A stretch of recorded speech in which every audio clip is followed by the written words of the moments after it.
నువ్వు డిసిసి అధ్యక్షుడు ఉండి చేసే జంగిల్ పని ఇదేనా? మీరు చేసే పని ఏంటిది? ఈ లుచ్చ పని బంద్ చేయాలని హెచ్చరిస్తా ఉన్నాను.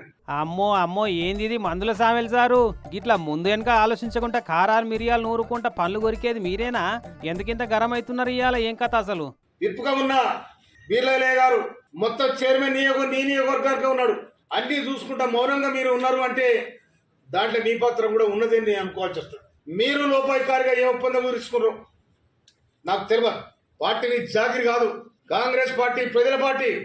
ఓహో అదా ముచ్చట. ఇన్నారులు నల్లగొండ రంగారెడ్డి పాల ఉత్పత్తిదారుల సంఘం ఎన్నికలల్లా కొత్తగా 3 డైరెక్టర్ల ఎన్నికలు జరగవలసి ఉందట. అయితే చెయ్యి పార్టీ ఆలేరు ఎమ్మెల్యే కమ్ విప్పు బీర్ల ఐలయ్య సార్ ఉండి కారు పార్టీ లీడర్లు గెలిచేటందుకు కాంగ్రెస్ పార్టీకి ఎన్నుపోటు పడుద్దామని చూస్తున్నట.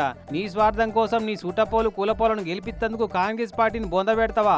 ఎన్నికలలో కారు పార్టీ వాళ్ళు గెలిస్తే నైతిక బాధ్యత నీదే, రాజీనామా చేయాలి, ఖబర్దార్, లఫంగ పనులు జంగిల్ పనులు బంద్ చేయాలని అన్నట్టు సీరియస్ గా వార్నింగ్ ఇస్తుంది తుంగతుర్తి ఎమ్మెల్యే మందుల సామెలన్న.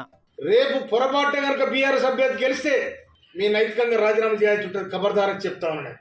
మరి ఇంట్లో నిజమేందో అబద్ధమేందో నిప్పులేందో పొగ రాదు కాబట్టి గెలిచేది ఎవరో బయటపడ్డంగా ఉంటది అసలు కథ. ఈ సామెల్ సార్ అన్నట్టు కారు పార్టీ వాళ్ళు మద్దతు ఇచ్చే క్యాండిడేట్ గెలిస్తే మాత్రం ఈయన మాట్లాడిందంతా నిజం అన్నట్టు. అట్ట కాకుండా కాంగ్రెస్ పార్టీ మద్దతు ఇచ్చేటోళ్ళు గెలిస్తేనేమో బీర్ల ఐలయ్య మీద వట్టిగా బట్టగాల్చి మీదేసినందుకు అదో పంచాది ఉంటది మళ్ళా. మరిగా ఈ క్యాస్ట్ ఈక్వేషనా పార్టీకి ప్రిఫరెన్సా అన్నది చూడాలి గాని మదర్ డైరీ ఇష్యూను ఎమ్మెల్యే మందుల సామెలన్న ప్రిస్టేజ్ లెక్క తీసుకున్నట్టే కొడుతుండు. కానీ చూడు, పాలు పోసిన రైతులకు టైంకు బిల్లులు ఇచ్చే గతే లేదు.